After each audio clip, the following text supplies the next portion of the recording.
ici, M. Tcherniak, vous pouvez parler. Ok, donc on m'a déjà présenté. Je suis Vladimir Tchernega, ancien diplomate russe, mais j'ai travaillé aussi 15 ans au Conseil de l'Europe. Et comme je suis russe, j'aimerais bien me concentrer sur les relations russo-otaniennes.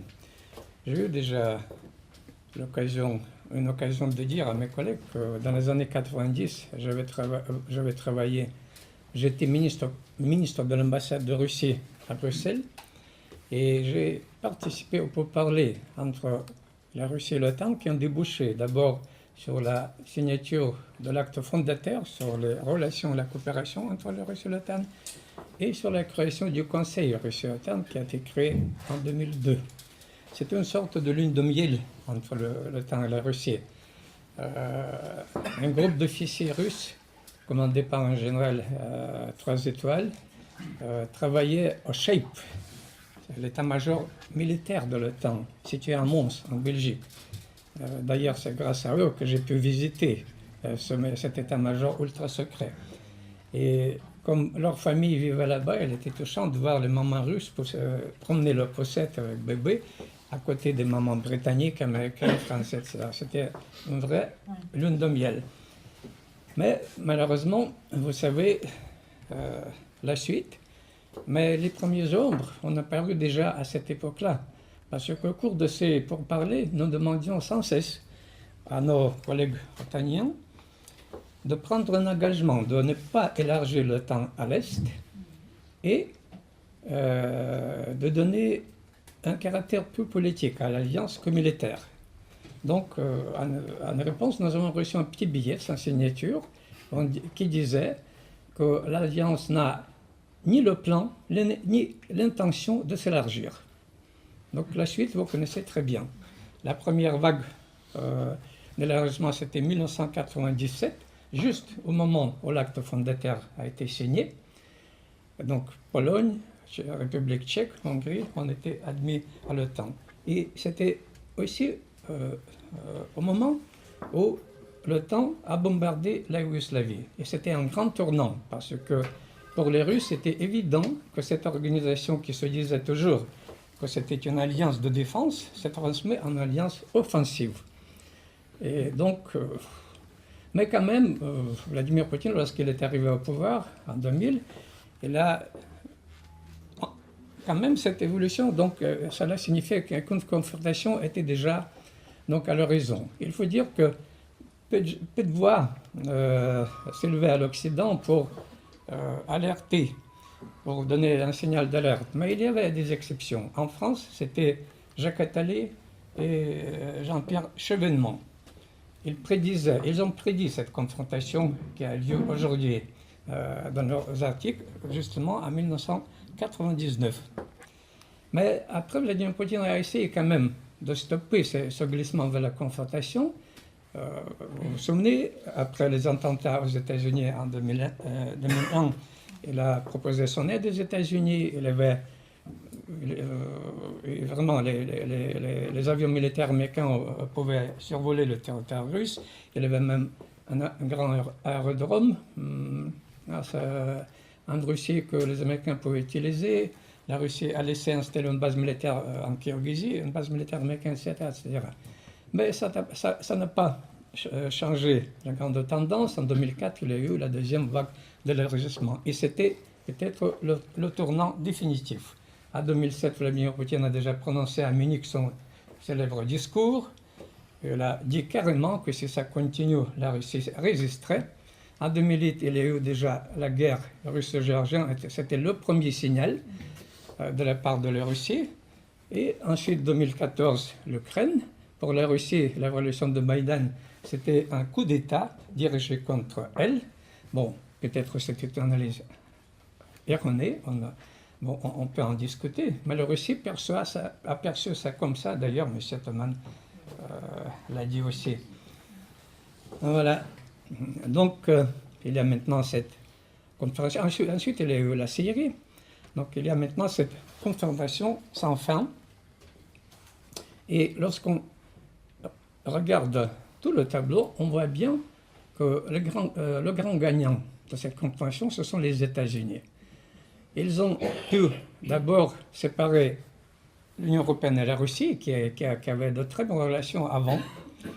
Ils ont pu séparer l'Ukraine et la Russie, qui étaient liés par les liens historiques séculaires. Moi-même, je suis né, j'ai grandi en Ukraine. J'ai toujours mes proches en Ukraine, qui vivent à Donetsk. Voilà, donc, selon les sociologues russes, 40 millions de Russes en Russie, sur 120 millions de Russes, ont des origines ukrainiennes. Vous pouvez imaginer tous ces liens, etc. Mais aujourd'hui, c'est un fait accompli. Il y a une séparation nette entre l'Ukraine. Cette ligne de séparation est passée même par les familles. Il y a beaucoup de familles qui ont éclaté à cause de cette séparation en Russie et en Ukraine, de deux côtés de cette ligne. Et donc, la grande perdante de cette construction, c'est la Russie, et la grande perdante, c'est aussi l'Europe. Aussi, je crois que M. Teman l'a bien expliqué. Parce que quel avantage l'Europe trouve dans cette confrontation? Qu'est-ce que ça lui apporte?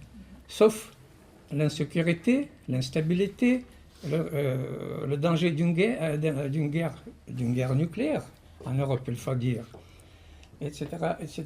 Sans parler des échanges économiques, des échanges humains qui se détériorent d'année en année. Bien sûr, la cause principale de tout ça, de cette confrontation et de la diabolisation de la Russie, c'était le fait que la Russie a osé résister donc à l'hégémonie des États-Unis dans le monde, en particulier en Europe. Mais il y a aussi une surenchère de propagande qui aggrave cette situation, de deux côtés, il faut le dire, parce qu'en Russie, il y a aussi une surenchère anti-occidentale et anti-américaine. Mais il faut mentionner aussi, pour comprendre la situation, le rôle du mythe de la victoire des États-Unis et de l'Occident en général sur l'Union soviétique dans la guerre froide. C'est un mythe pour la plupart des Russes, parce que l'Union soviétique a perdu la compétition économique avec l'Occident, ça c'est vrai. Mais pas la guerre froide. Regardez la Corée du Nord, regardez par exemple le Cuba. Si les Russes ne voyaient pas que leur économie était inefficace, et c'était déjà le début d'une société de consommation en Russie, en Russie, et donc l'économie soviétique ne peut pas satisfaire besoin de cette consommation, le pouvoir soviétique existera encore longtemps. Ce sont les Russes qui ont conduit à la chute du système soviétique communiste sans aucune ingérence étrangère. Et 90% des Russes sont persuadés aujourd'hui qu'ils n'ont jamais été vaincus par personne. Au contraire, l'Occident doit leur être reconnaissant parce que l'Union soviétique, c'était une menace, une vraie menace, une menace réelle pour l'Occident. Et donc, les Russes, les Soviétiques, les Russes ont mis fin eux-mêmes à cette menace. Donc, il y a un grand malentendu de part et d'autre qui continue à exister, qui continue à empoisonner les relations. Et pour l'exemple de cette charge de propagande, les exercices militaires qui viennent de se terminer en Biélorussie, c'était avant-hier. Donc, les exercices militaires russo-biélorusses où ont participé 13 000 militaires de deux pays, dont 3 500 militaires russes. Mais la présidente lituanienne à l'ONU a qualifié ces exercices de menace pour toute l'humanité. Hein, remarquez ça. Oui, les États-Unis ont dépêché de nouveaux avions militaires dans les pays baltes, de nouveaux chars en Pologne. Vous voyez? Et c'est déjà un cercle vicieux. Parce que la Russie, qui en fait, avant négligeait ce secteur baltique, parce que ses troupes étaient concentrées surtout en Extrême-Orient, dans le sud du Caucase, et ensuite, plus tard, le long des frontières de l'Ukraine, aujourd'hui, commencent aussi à masser leurs troupes dans la région baltique et envoient le matériel plus performant, les armements plus performants, etc. etc. Donc, voici, tandis que l'OTAN, les États-Unis,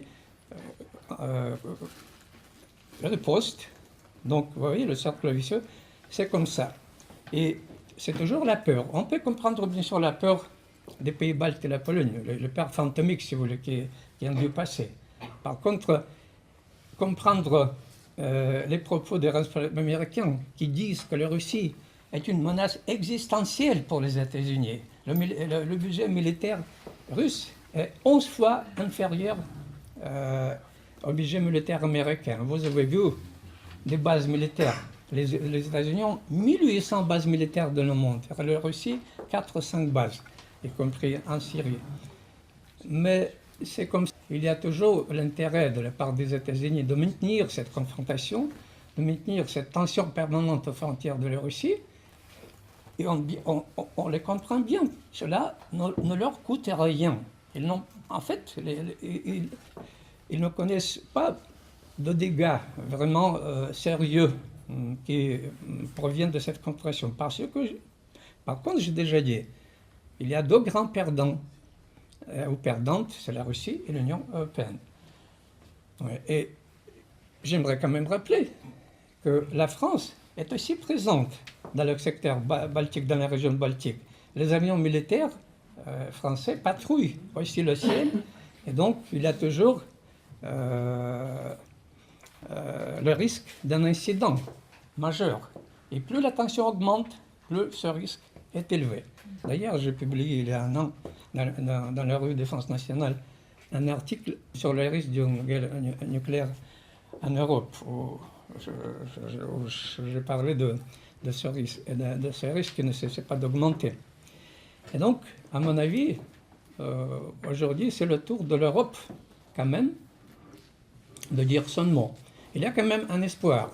D'abord, les débats qui ont eu lieu pendant la campagne présidentielle en France, les débats qui ont eu lieu aussi en Allemagne et dans les autres pays. Cette conférence aussi, c'est une petite lueur d'espoir. Oui, quand même, il y a de plus en plus d'experts et même d'hommes politiques qui comprennent qu'il faut mettre fin à cette confrontation. Il faut trouver un compromis entre la Russie et l'Union européenne dans l'intérêt de 2 parties. Et à mon avis, la France, surtout la France, pourrait jouer un rôle vraiment majeur et positif dans tout ça.